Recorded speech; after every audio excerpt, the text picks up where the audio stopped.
Hey everyone, welcome back to my channel, or if you haven't been to my channel before, my name is Rachel Erst. Today's video is pretty relaxed, pretty chilled out. We're just going to be sitting down having a talk. I have no idea how long I'm going to blabber on for. Hopefully my camera doesn't overheat in the time that I sit here with all my lights. I'm just going to go ahead and put like a blanket trigger warning on this video because for some reason whenever I do like videos on weight loss and all that kind of thing, people ask me to trigger warning it. It's a weight loss video.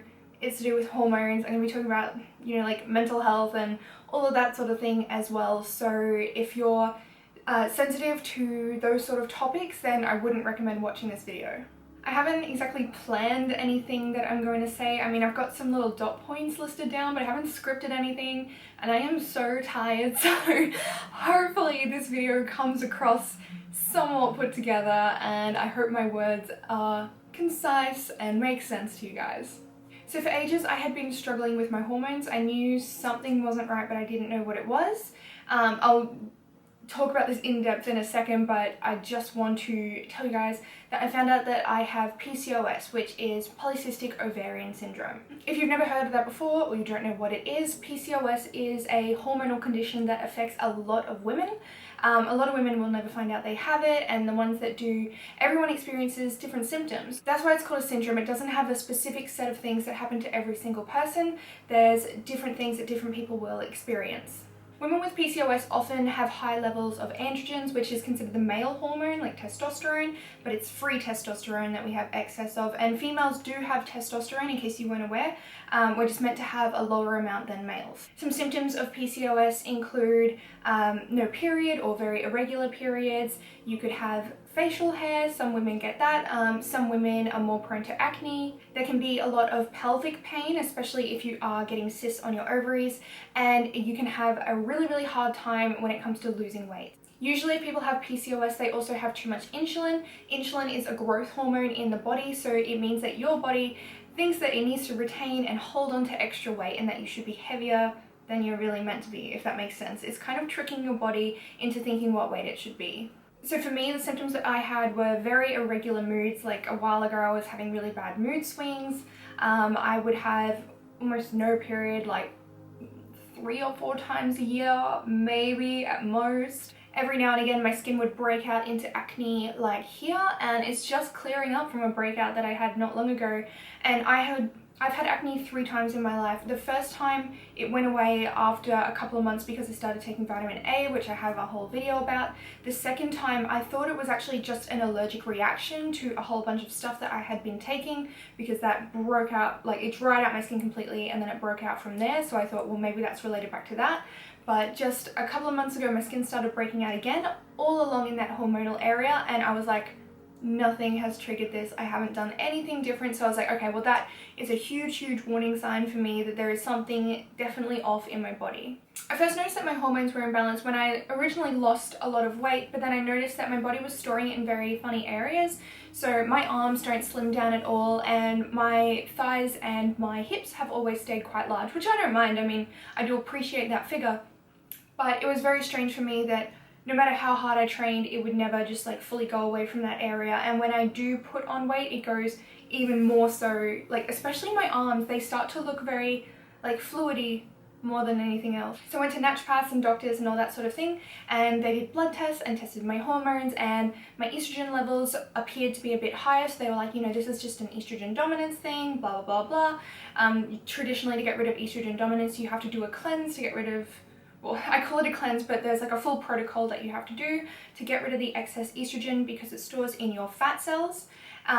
And for example, fat cells, they like to share. So if one fat cell has a lot of estrogen in it, the one next to it will start to do that as well, and it just carries on and on and on.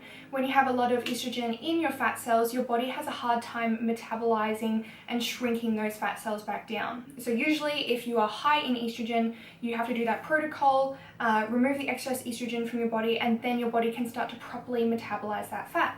For me, none of that sort of thing really worked, and I was like, well, I don't know what the problem is. Like I'm not overweight or anything like that, but I train twice a day, 6 days a week. I'll put up some little clips of that I took a couple of weeks ago now. Like as soon as I found out that I have PCOS, I was just like, okay, well let's consider this my before I adjust my diet and all that sort of stuff. My doctor said I am very lucky that I was training as much as I am because it means that it wasn't getting out of control. Exercise and good diet are really, really beneficial to anyone who does have a hormone disorder. And so for someone who trains twice a day, I don't exactly look like an athlete. Like, I guess from the side I'm slim, but I'm not muscular, and I do want to have that extra muscle definition. I want to show how much work I put in. And yeah, I guess that is a bit of a vanity thing. So I'm just going to quickly flash back to about February, April. I started to get a lot of pain in my pelvic region, just consistent pain, and when it was really bad, it felt like someone had a hot knife just stuck in my stomach, and it was so strange. And so I went and saw another doctor because the last doctor I had wasn't figuring anything out. So I went to a female doctor, and I was telling her about the pain, and she thought that perhaps I had endometriosis. We did some tests for that, and I didn't have endometriosis, so I was still getting the pain, and I was like to her, no, this pain is all the time and I'm not getting a period. And I had to end up doing a lot of research myself, and then I was like, I think it's PCOS, and I went and spoke to a new naturopath, and she agreed with me that yes, it's probably PCOS. On top of that, I was having a lot of issues whenever I ate foods with gluten in them. I was getting internal bleeding, even more stomach pain, and everything was just really inflamed, and I was so terribly tired all of the time. This got particularly bad just before and during my Bali trip because I didn't realize it, but I was eating more carbohydrates because I had been training more, particularly stuff like pasta, rice, you know, any of that sort of thing, oats especially, and my body did not deal with that very well. I thought I was doing the right thing because I was incorporating it as part of a healthy diet, but it was really upsetting my body. And it turns out when I do have, you know, a lot of carbohydrates, the water retention is just crazy, and the bloating is just crazy as well. Like, my waist is normally quite trim, but it was looking like puffy, and my arms especially, like, as I said, they're always that area that goes crazy on me. So after Bali, I went to Fashion Week, and that's when I had stopped eating gluten by then because we'd figured out that was obviously upsetting my stomach and not good for me at all. And during my trip to Sydney, I was still getting a lot of that stomach pain, and that's when my skin started to break out a little bit. So I came back and I saw my facialist, and she's like, yep, that's definitely hormonal acne. Let's try and get this under control before it goes insane. By the way, if you're from Brisbane, my facialist is Natalie at Kindred Toxin Free Facials. I'll try and pop that in the description box.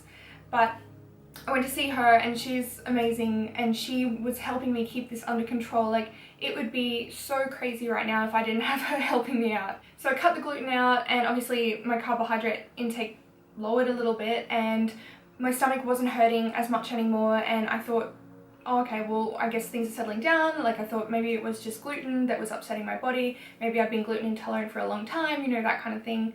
But then the skin started to get worse again, and as soon as I got back from Fashion Week, which is in May, that's when I started training twice a day, 6 days a week. And I was like, yes, let's get like ripped, let's, you know, get some muscle definition back now, like now that I know what's wrong with my body. Months went by, in August now, and months went by, and my body didn't really change all that much. Like, I look fitter than I did then, but it was really strange because I was like, why is my body not really changing? And so I was speaking to my naturopath, and she was like, here, let's try like altering your diet a little bit this way.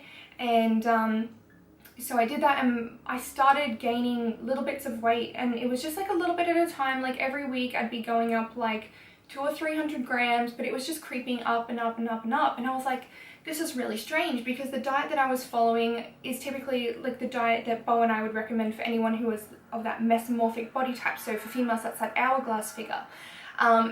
Usually this kind of diet would work quite well, where it's an even ratio, macronutrient ratio of proteins, carbohydrates, and fat. However, when I started doing that, that's when my body started holding on extra fluid, and I was starting to feel a little bit sluggish again, and I'm like, what the hell is going on? And I went from being 64 kilos, so by the way, I am 5'8", so like 172 something centimeters, I think. So I'm not tiny, like I'm not tall, but I'm not tiny either. I went from 64 kilos up to 69 kilos within like a month, 2 months? 2 months probably. And I'd have to check, but I believe it's 2 months. And I was like, this is bad, like, how am I putting on this much weight so quickly? And so I was like, clearly there is another issue here. Like, I've never had weight gain like this before. And so I decided to look into it more and do like a ton of research on my own, and PCOS is the conclusion that I came to, went to see a doctor, did a bunch of tests, and she's like, yeah, that's what you've got. And it was pretty upsetting. Like, I cried about it because it sucks. Like, there's more to it than just the symptoms, of course, but it's the way that you have to handle it. My body cannot process carbohydrates properly. It can't do it. I'm insulin resistant. So my whole philosophy of being able to be balanced and have those cheat meals, you know, like 2 times a week where you just eat kind of whatever you want. I can't eat whatever I want. I still have to have these new guidelines in place, even when it comes to my meal where I'm more relaxed. And it sucks so much to put yourself out there. Like, originally my Instagram kind of started growing when I had my before and after photos, and people started following me, and they felt inspired by my changes and my fitness and that sort of thing. And then we, you know, of course started the blog in the gym, and so I've become known as like a fitness kind of person. And then for people to go, oh, but your arms are so fat, clearly your waist is Photoshop. And I'm like, no, that's how it looks. Or for people to come across and say that you don't look fit or you don't have any muscle, and I'm like, Jesus Christ, like, I am fighting literally every fiber of my body just to look the way that I do. And it is upsetting. Like, I try my hardest. I know that's never going to be good enough for everybody, but people are really cruel and really insensitive. And I guess you can never really know what someone's going through, and so people can only judge at face value. And so if I upload a photo of myself and then they're like, oh, your body's hardly changed in between those times, I'm like, well, maybe not to you, but for me, I have to fight really hard. So anyway, what I decided to do, because it's such a difficult thing, and I'm so happy that I know a lot about health and fitness, and I'm able to just go, right, well, this is what I need to do, because I made the changes straight away. I dropped 4 kilos within like 2.5 weeks, and I was like, okay, cool, like, we're back to where we were before, but now I have to continue along this path, and it is really hard, and it is stressful, because food for me is something that I really enjoy. Like, I love creating it, photographing it, you know, all of that sort of stuff. And of course, I'm still going to make recipes that suit other people's diets, but I might not be able to eat everything that I show in my recipe videos. So if you see a recipe video, don't automatically think that I'm going to eat that, because a lot of the time I might not be able to now. So for years now, I've tried to avoid, you know, processed sugars and that sort of thing as much as possible. They're just not that great for your body. We don't really eat much dairy in this house at all, because with Bo's fibromyalgia, he finds that being dairy-free really helps ease his fibro symptoms. So we just don't have dairy in this house often, unless I'm, you know, filming something that has like Greek yogurt or something like that. I'm of course gluten-free, and that has been helping Bo out again with his fibro. Chronic conditions don't deal very well with inflammatory foods. But the shitty part of what I have to eat is the absolute lack of carbs. So at the moment, just because I'm trying to get my body to go back to normal? Is there a normal for PCOS? I'm trying to repair my body, so to do that I have to take that extra step and that extra mile and be, you know, better more often, and not just go and be along the average. If I want my body to really be in its optimum, I have to take things to the next level. So of course, like, I'm doing this with the guidance of a doctor and of a naturopath, and I am studying nutrition as well, so I have some idea what is happening. And obviously this has been working. Like, I've been able to lose the weight, my skin is clearing up again and everything like that, and I'm having to have a high protein and high fat diet. There's also a lot of supplements that I've implemented into my regime that are different than before. Before I was, of course, you know, taking the vitamins that I needed to take, anything that I knew I was deficient in, but now there's like a whole list of other things that I have to take as well. Oh, and I forgot to mention, like, one of the tests that I got done, because I don't know why, but no other doctor, when testing my hormones, had tested my free testosterone. They'd all tested for my stored testosterone levels, not the free testosterone. The free testosterone is the one that's going to give you that really big indication as to whether you have PCOS or not if you're a female. So basically what I want to do is I want to put together a vlog series, and I'm thinking of uploading it around the same time every month, and just, it's not going to be like a pretty vlog. Like, I love to make pretty videos that, you know, are well put together and have the nice music and everything is just beautiful and flows. These won't be like that. These, I hope that the content in them will make up for the fact that they're not going to be as pretty as my other videos. They're going to be more about information, like the supplements that I use, the food that I'm eating at that time, what's working for me, what's not working for me, exercises that help, like anything that I can find that helps, I want to put it in this vlog series. Test results of things that I get done, like, I don't care. Like, I know it's super personal, and I'm an extremely private person. I know I do have like an online social profile and everything, but you may notice that I don't share a ton of personal stuff about myself. This series is probably going to be the hardest thing for me to make because I do have to open up a little bit and let you guys in a bit more, but I feel like I can help. If I can help more people, I kind of don't give a shit about me feeling anxious about people critiquing me. I already get people judging me enough on my lifestyle or what I do or what I don't do, so I kind of don't care anymore. Like, I feel that I'm fortunate enough to know as much as I know about hormones and health and diet and exercise and all of that sort of stuff, and I remember how confusing it was trying to lose weight and get fit before I knew any of that stuff. Like, back when I first started training, it was so confusing, and then to throw a metabolic disorder in on that would be insane if I didn't have the amount of knowledge that I have now. So I want to share what I know. And in the video series, I'm going to be documenting, of course, like my physical changes. I mean, I can tell you about internal pain and all that sort of stuff, but my measure of pain might be different to your measure of pain, and it's not something that's easily trackable.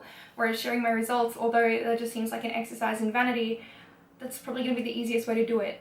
I mean, yeah, it would be great if my body could be normal, but at least I know what's going on now, and it really, really sucks. But, you know, when you know, it's better. And if you even have an inkling, like a tiny little thing, you know, you think something could be wrong, go and get it tested. From my personal experience, my periods have always been weird. Like, ever since I started getting them when I was 15, and I still only ever got them like 3 or 4 times a year. Doctors would try and put me on the pill to even it out. Like, they obviously had no idea that I actually have PCOS. They just thought I could go on a normal pill just to even it out, and the pill always made me suicidal. So every single one I've tried has done that, and my current doctor is trying to get me to go on it just to help regulate myself out, like a different one, but I'm terrified because I know what that's done before. So it is still like a scary time for me. I'm glad that I've got the diet part figured out, but it's just everything else that I've got to go through now.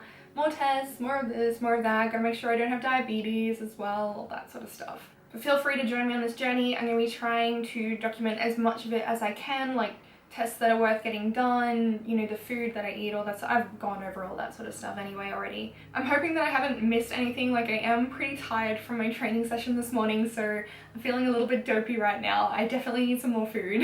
But I'm going to be going more in depth with these vlogs. I've already started some vlog footage, some cool little things that I bought just to help me, you know, track what my body's doing and all that kind of thing. But I hope all you guys are doing really well. Thank you for staying all the way to the end of this video if you did. If you are new and you do want to follow along on my journey, don't forget to hit subscribe, and I'll catch all you guys next time. Bye!